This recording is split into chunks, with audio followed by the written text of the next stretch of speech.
आज अपना नया टॉपिक है और नया ही ये कार्यक्रम है जिसके माध्यम से हमें बच्चों को उपचारात्मक शिक्षण करवाएंगे। तो सबसे पहले हम जानेंगे कि ये प्रोग्राम में क्या है और किस तरीके से हमें इस पर काम करना है। तो देखते हैं स्टार कार्यक्रम, यानी स्टार कार्यक्रम में क्या है थोड़ा सा हमें समझ लेते हैं और फिर आगे इसमें सभी शिक्षक के बंधुओं को क्या काम करना है वो हम इसमें जानेंगे। तो चलो देखते हैं। यानी स्टार कार्यक्रम है वो एनसीईआरटी के द्वारा जो जारी पहले ब्रिज कोर्स से हमने किया था, उस ब्रिज कोर्स में बैक टू स्कूल कार्यक्रम में हुआ, जिसमें जो अपनी कार्य पुस्तिकाएं हैं, ये जो कार्य पुस्तिकाएं हैं, इन कार्य पुस्तिकाओं पर हमने बच्चों को कार्यपत्र के करवाए हैं। तो अब जो ये कार्यक्रम है ये फेज 2 का है। पहले बैक टू स्कूल जो ब्रिज कोर्स हमने किया है अक्टूबर से 24 दिसंबर तक के, और वो पहला फेज था। और अब दूसरा फेज है, इसका नाम ही रखा है स्टार कार्यक्रम। और इस स्टार कार्यक्रम में प्रमुखता दी है उपचारात्मक शिक्षण की। यानी इसमें हमें ये जो कार्य पुस्तिका है इसमें यहाँ तक यानी ये जो काम हमने कर लिया है, और अब आगे ये जो फेज है यानी स्तर निर्धारण का, ये पेज करने के बाद यानी यहाँ पर हम बच्चों का स्तर निर्धारण करेंगे। स्तर निर्धारण के बाद में कौन सा बच्चा कौन से स्तर पर है उसका स्तर के अनुसार आगे का जो कार्य है वो करेंगे। तो किस प्रकार हमें करना है, कैसे करना है, वो ही स्टार कार्यक्रम में है। तो हमें देखते हैं कि सबसे पहले स्टार कार्यक्रम में हमें क्या करना है। तो सबसे पहले हमें स्टार कार्यक्रम में यानी हमारा प्रथम कार्य है वो स्तर निर्धारण का है। यानी बच्चों का हमें स्तर निर्धारित करना है, ठीक है। यानी कक्षा 1 से 2 की ये जो कार्य पुस्तिकाएं हैं ये कक्षा 1 की है, ये कक्षा 2 की है। यानी ये हमने आधी आधी कर ली है, ठीक है। और उसके बाद में कक्षा 3 की ये जो कार्य पुस्तिका है इसमें भी हमने काम ही किया है। यानी यहाँ तक के काम हमने कर लिया है और आगे का ये काम है 70 पर्यंत उपचारात्मक शिक्षण हेतु। तो आगे का ये काम शुरू हमें करना है। तो इससे पहले शुरू करने से पहले हमें क्या करना है, बच्चों का स्तर निर्धारण करना। ये जो गोले दिखाई दे रहे हैं इनमें पहले हमें पीछे का आकलन करते हुए, यानी पीछे बच्चे ने क्या सीखा है, कितना सीखा है, उसका स्तर कैसा है, उनके आधार पर यहाँ हम उसका स्तर निर्धारित करेंगे। स्तर निर्धारित करने के बाद में हमें आगे का काम करना है। अब देखिए स्टार कार्यक्रम है, इसका उद्देश्य क्या है कि पीछे रह रहे छात्रों पर विशेष ध्यान देना है। यानी कुछ बच्चे अपनी कक्षा के स्तर से पीछे के स्तर के हैं, यानी पीछे 2 साल से कोरोना काल चल रहा है तो उससे बच्चे काफी पिछड़ चुके हैं। यानी जैसे कक्षा उसकी 8 है, लेकिन ये उसका स्तर है वो 8 का नहीं है, 6-7 का है या फिर 5 का है। तो उन बच्चों का हमें स्तर निर्धारित करना है। स्तर निर्धारित करने के बाद में उन बच्चों को समूह में बिठा कर हमें उनके स्तर के अनुसार पढ़ाई करवानी है, और पढ़ाई इनमें इन कार्य पुस्तिकाओं हमें काम करवाना है, और निरंतर वो काम करते रहना है जब तक वो अपने कक्षा स्तर में न आ जाए। वो सारी प्रक्रिया है वो हमें इस वीडियो में जानेंगे। तो ये तो हमने जान लिया कि स्टार कार्यक्रम है, इसमें पीछे रह रहे छात्रों पर विशेष ध्यान व उपचार करना है। और फिर समूह में बांटने का उद्देश्य क्या है कि समूहीकरण से कक्षा का प्रबंधन करना, यानी जो हमें बच्चों को समूह में बांटेंगे तो उन समूह में बांटने से हमें अलग अलग बच्चों को पढ़ा पाएंगे। जैसे कक्षा 8 का समूह है का 8 ग्रेड का बच्चा है, यानी कक्षा 8 का 8 स्तर है, उसको उसकी अलग क्लास होगी। और जैसे कक्षा 8 का बच्चा है उसका 6 और 7 का स्तर है तो उसकी अलग क्लास होगी। और वैसे ही यदि वो कक्षा 5 के स्तर का बच्चा है तो उसका कक्षा 5 का समूह बनाएंगे और उसको कक्षा 5 के स्तर के अनुसार इस कार्य पुस्तिका में जो कार्य है वो करवाएंगे। तो हम स्टेप बाय स्टेप चलते हैं। सबसे पहले हमें क्या करना है, स्तर निर्धारण करना है। और वो स्तर निर्धारण कैसे करना है, ये जो हमारी कार्य पुस्तिका है, मान लीजिए कक्षा 8 की हमने कार्य पुस्तिका ले ली, तो इसमें प्रत्येक बच्चे की अलग अलग कार्य पुस्तिका है प्रखर। तो हमने अभी तक जो काम करवाया है वो यहाँ तक करवाया है, यहाँ तक करवाया है। और अब हमें ये जो 3 गोले दिखाई दे रहे हैं, यानी ये स्तर निर्धारण के हैं, ठीक है, क्या है, स्तर निर्धारण के हैं। यानी ये कक्षा 8 है, कक्षा 8 का हमें स्तर निर्धारण करना है। तो 3 ग्रुप हमें बनाने, यानी 3 समूह हमें बनाने हैं। 3 समूह है, कैसे बनाएंगे, जैसे बच्चे का स्तर 5 का है तो समूह है कक्षा 5 और समूह है सीखने का स्तर 5, ये एक समूह बन गया। और निर्धारण करते समय ये ध्यान रखना है कि हमने जो इसे कार्य पुस्तिका में बच्चों से पीछे आकलन कार्य करवाया है और फिर आकलन किया है हमने, तो उसके आधार पर हमें अंकों को निर्धारित करते हुए ये ध्यान में रखना है कि यदि बच्चे के 30% से कम अंक आए हैं, यानी यदि बच्चे के 30% से कम अंक आए हैं तो उसका स्तर ये होगा, यानी कक्षा 8 में है 30% से कम अंक हैं तो उसका स्तर होगा कक्षा 5 का, ठीक है।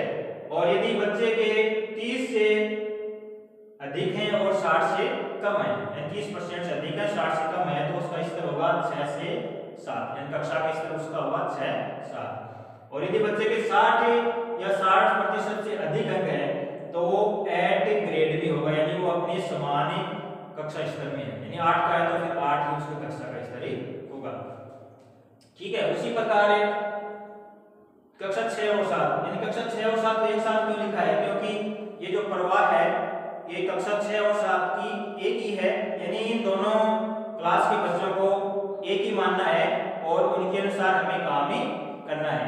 इन दोनों क्लासों को अलग अलग नहीं करना है, इन दोनों क्लासों को एक ही मानना है और एक साथ ही काम ही करवाना है।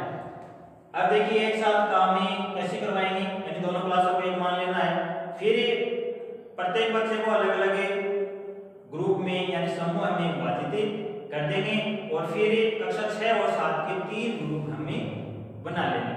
वो 3 ग्रुप कौन कौन से बनाएंगे, वो 3 ग्रुप ये होंगे, देखिए एक तो होगा कक्षा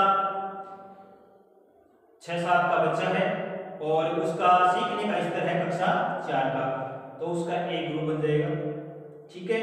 और फिर 30 और 60 के बीच 60% के बीच में बच्चा है तो उसका स्तर हो जाएगा कक्षा 5 और 6 का। वो दूसरा ग्रुप हो गया। और तीसरा ग्रुप कौन सा होगा? जैसे कक्षा 6 और 7 का बच्चा है तो उसका कक्षा सीखने का स्तर यदि कक्षा 6 और 7 है तो वो 8 ग्रेड में आ जाएगा, यानी सामान्य कक्षा स्तर कक्षा 6-7 में आ जाएगा। तो ये तीन ग्रुप कक्षा 6 और 7 के बन गए।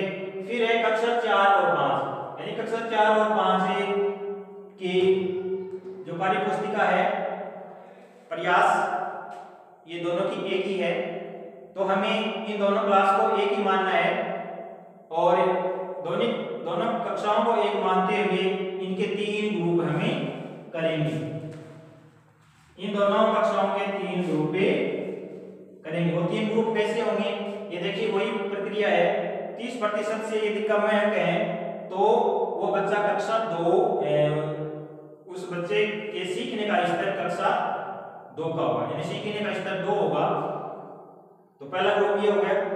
फिर 30 या 60 के बीच में है तो उसका सीखने का स्तर है वो कक्षा 3 और 4 का है, तो उसका एक समूह है, यानी दूसरा समूह बन जाएगा। और फिर 60% या 60% से अधिक है अंक ला रहा है इस कार्य पुस्तिका पीछे के आंकलन के अनुसार, तो उसका 8 ग्रेड हो जाएगा, यानी उसका सेम कक्षा स्तरीय हो जाएगा। जैसे 4-5 का है तो 4-5 से कक्षा सीखने का स्तरीय है। ठीक है, यहां तक आ गए। अब कक्षा 3, यहां ध्यान देने की बात है कि कक्षा 3 के जो बच्चे हैं पिछले 2 साल से कोरोना काल के कारण उनकी पढ़ाई है यानी उनका जो अधिगम है वो प्रभावित है, जिससे हमें क्या करना है कि उन्हें पूरी कक्षा को समूह 2 में ही सीखने का स्तर 2 में ही रखना है। तो उनका एक ही समूह होगा, कक्षा 3 का एक ही समूह है हमें रखना है और वो कौन सा होगा? कक्षा 2, यानी उनका सीखने का स्तर हमें कौन सा रखना है? 2 का।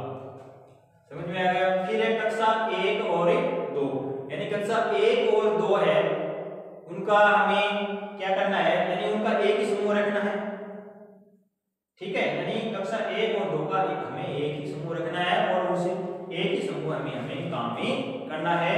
तो ये कक्षा 2 की कार्य पुस्तिका है, तो ये हमें बच्चों से करवाते रहना है। ठीक है, यानी कक्षा 1 और 2 में हमें ज्यादा मेहनत की आवश्यकता है और समूह भी इनका एक ही रहेगा। तो ये तो हमारा हो गया समूह निर्धारण कैसे करें, स्तर निर्धारण कैसे करें। स्तर निर्धारण करने के बाद बीच में एक पॉइंट और बता दूं, ये जो अपना कार्यक्रम है ये विद्यालय में शुरुआती 2 जो कालांश है यानी प्रथम 2 पीरियड है उनमें ही हमें ये काम ही करना है। ठीक है, यानी पहले 4 पीरियड्स हमें मिलते थे शुरुआती, लेकिन स्टार कार्यक्रम में हमें 2 ही पीरियड मिलेंगे। 2 पीरियड कौन से? पहला और दूसरा पीरियड, उसी में ये होगा।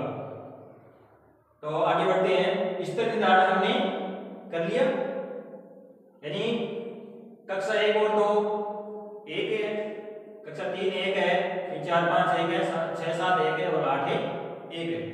और इनके 3 ग्रुप हमें बनाने हैं। यदि हमारे विद्यालय में 3 नहीं बन रहे, मान लीजिए किसी स्कूल में कक्षा 8 में केवल 6-7 और 8 स्तर सीखने के स्तर के बच्चे हैं तो उनके 2 ग्रुप बन जाएंगे। ठीक है ना, तो वो पहले हमें पीछे जो काम करवाया था बच्चों का, तो प्रत्येक बच्चे की कार्य पुस्तिका है, उस कार्य पुस्तिका को हम देखते हुए आकलन करते हुए उनका मूल्यांकन करते हुए हमें अंक देंगे। अंक के आधार पर हमें कक्षा सीखने का स्तर देना है। ठीक है, कक्षा का स्तर हो गया, प्रथम काम है। फिर हमारा दूसरा काम क्या है? द्वितीय कार्य क्या है? समूह है विभाजन। समूह है विभाजन, यानी जो ग्रुप हैं ये हमें कैसे विभाजित करने हैं, ग्रुप विभाजन कैसे करना है। तो ये देखिए समान स्तर के सभी बच्चे एक साथ बैठेंगे, यानी जो समान स्तर के बच्चे हैं वो एक साथ बैठेंगे। जैसे कक्षा 6-7 का एक ही काम है, ठीक है, यानी कक्षा 2 है, लेकिन हमें एक ही मानना है दोनों को, ठीक है, एक मानकर फिर इनके तीन ग्रुप करने। जैसे यहाँ किए हैं कक्षा 6-7 के 3 ग्रुप किए, यानी ये इस तरह है, फिर ये इनके ग्रुप हो जाएंगे 3। जैसे कक्षा 6-7 3 समूहों में हो जाएगा। 3 समूह में कौन सा होगा, ये तो 8 ग्रेड वाला है, यानी समान कक्षा स्तर हो गया। तो समान कक्षा स्तर कौन सा होगा, 6-7 का, और फिर एक सीखने का स्तर होगा 5 कक्षा स्तर 5-6, और तीसरा सीखने का स्तर होगा कक्षा 4 का।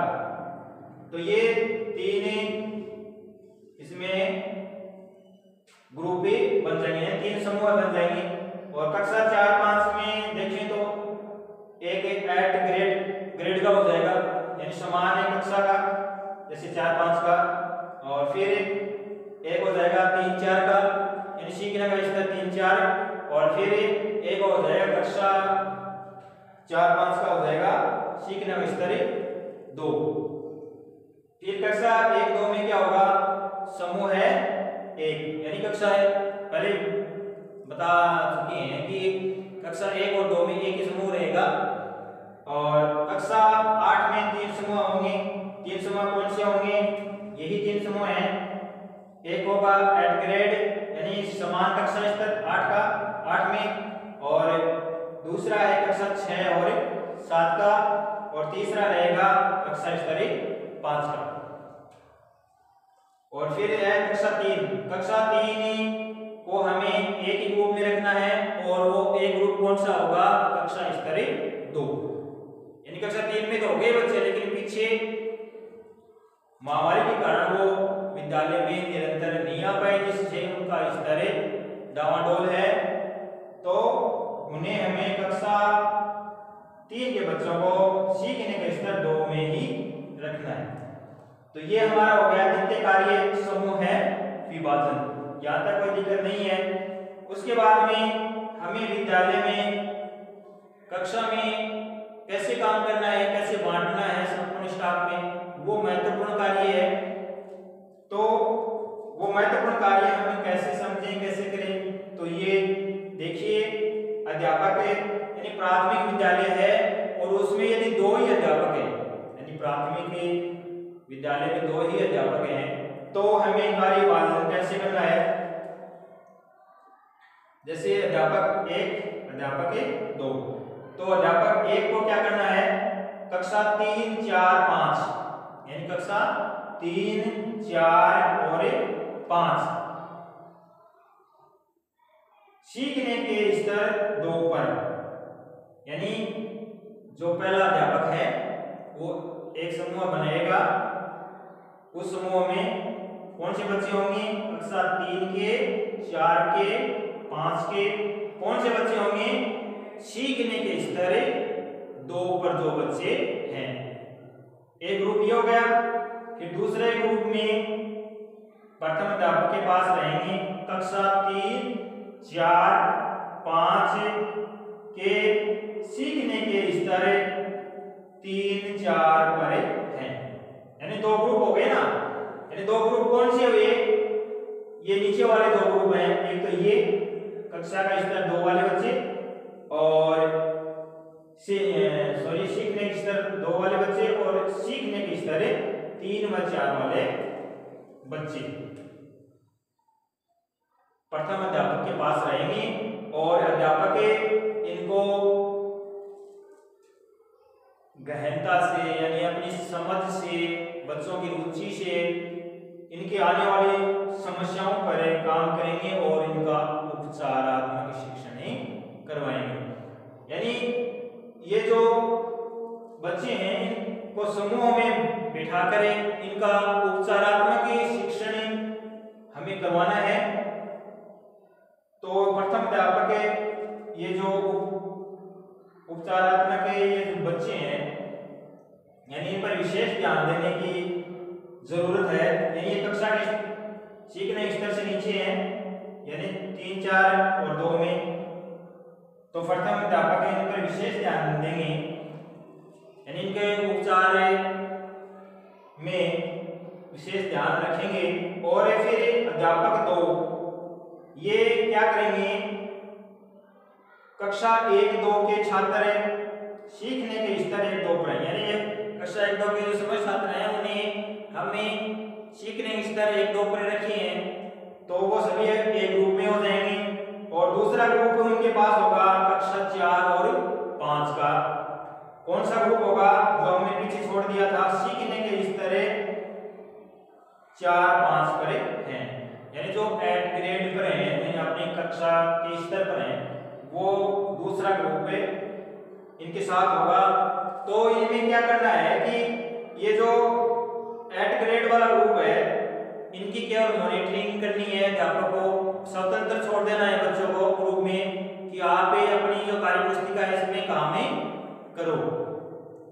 और अध्यापक कक्षा 1, 2 के जो छात्र हैं इन पर विशेष ध्यान देंगे, उनका उपचार करेंगे, उपचारात्मक शिक्षण करवाएंगे। ये तो हो गया कि यदि प्राथमिक विद्यालय में 2 शिक्षक हैं और यदि प्राथमिक विद्यालय में 3 शिक्षक हैं तो ये जो कार्य है वो 3 भागों में विभाजित हो जाएगा। तो ये एक पेज वीडियो के अंत में आपको मिल जाएगा कि यदि प्राथमिक विद्यालय में 3 अध्यापक हैं तो तीनों का कार्य विभाजन कैसे, वो अंत में आपको और मिल जाएगा जो आप देख सकते हैं। फिर ये मिडिल स्तर यानी कक्षा 6 से 8 तक के यदि 3 अध्यापक हों तो वो काम कैसे करेंगे, कैसे बांटेंगे। तो विद्यालय के प्रथम जो क्लास है, पहला और दूसरा, उसमें कैसे काम करेंगे। यानी पहला अध्यापक है वो क्या करेगा, कक्षा 6, 7 में सीखने का स्तर 4 के जो बच्चे हैं उनका एक समूह बनाएगा और एक ही समूह पर काम ही करेगा। एक समूह पर काम एक अध्यापक क्यों करेगा, क्योंकि ये कक्षा 6, 7 के वे बच्चे हैं जो सीखने के स्तर 4 पर हैं यानी इनकी स्थिति ज्यादा खराब है, तो इन पर ज्यादा ध्यान देने की आवश्यकता है। तो इन बच्चों को अध्यापक की ज्यादा आवश्यकता पड़ेगी, इसलिए एक ही ग्रुप दिया गया है यानी कक्षा 6, 7 के जो बच्चे हैं और उनका सीखने का स्तर है वो 4 का है, तो एक अध्यापक तो यही काम ही करेगा।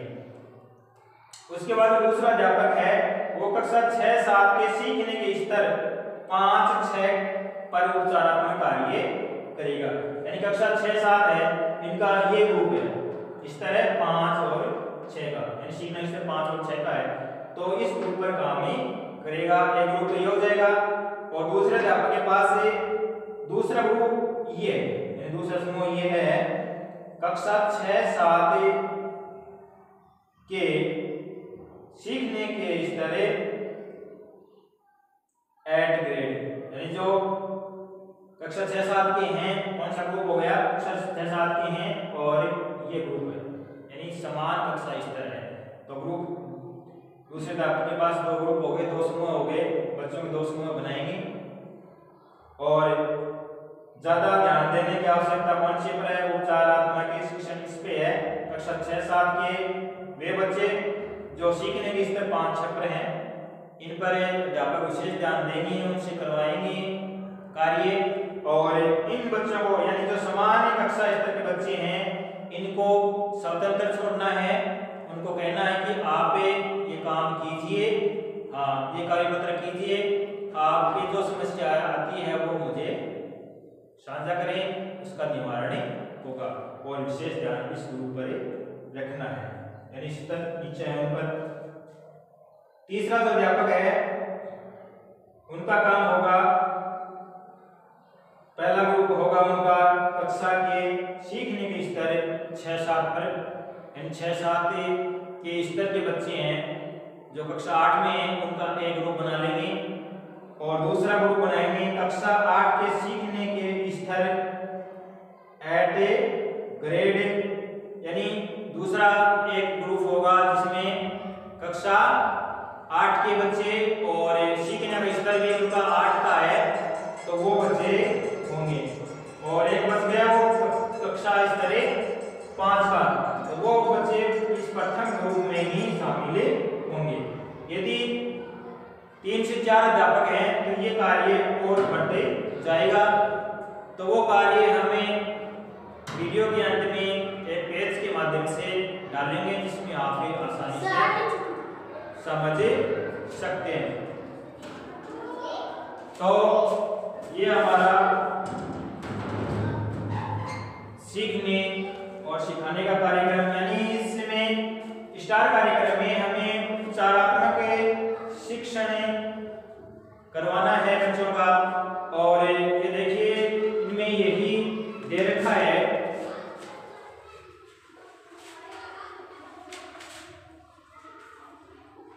सत्तर पर्यंत उपचारात्मक शिक्षण हेतु। तो ये प्रोग्राम अब से लेकर 70 पर्यंत तक चलेगा, यानी निरंतरता इसमें रखनी है। और एक बात इसमें महत्वपूर्ण है कि आप सोचेंगे कि स्तर निर्धारण तो कर दिया, लेकिन कौन से ग्रुप को क्या पढ़ाना है ये अभी तक चर्चा नहीं हुई। तो ये देखिए आपको कौन से ग्रुप में क्या पढ़ाना है वो इस कार्य पुस्तिका में दिया हुआ है। जब हम कार्य पुस्तिका देखेंगे तो इसमें दिया हुआ है, ये देखिए कक्षा 6 और 7 की कार्य पुस्तिका है। तो इसमें हमें ग्रुप, ये देखिए स्तर 4 के बच्चों को क्या पढ़ाना है। स्तर 4 के बच्चों को यहाँ लिख रखा है सीखने का स्तर 4, सीखने का स्तर 4, सीखने के स्तर 4 के ये पेज हैं, ये हमें करवाते रहना है और बच्चों को आकलन करना है। यहाँ तक है, ये इतने क्या है कक्षा 4 के सीखने के स्तर 4 के हैं कक्षा 6-7 के, यानी यही करवाने हैं। और उसके बाद में है सीखने का स्तर 5 और 6, यानी दूसरा ग्रुप है कक्षा 6-7 में सीखने का स्तर 5-6। तो सीखने का स्तर 5-6 का है, तो उसमें ये देखिए यहाँ से शुरू होता है सीखने का स्तर 5 और 6। ये जो आगे पेज है ये सीखने के स्तर 5 और 6 के हैं।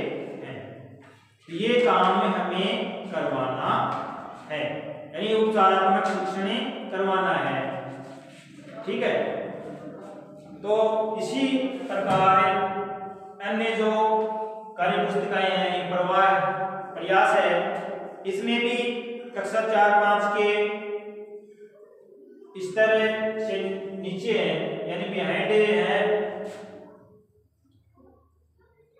स्तर, यानी कक्षा तो 4-5 के हैं बच्चे, लेकिन उनका भी स्तर कक्षा 3-4 का है। तो इसमें भी वो आगे क्या काम करना है दिए हुए हैं, यानी पहले हमें स्तर निर्धारण कर लेंगे यहाँ प्रत्येक बच्चे के, फिर उनके ग्रुप बना लेंगे।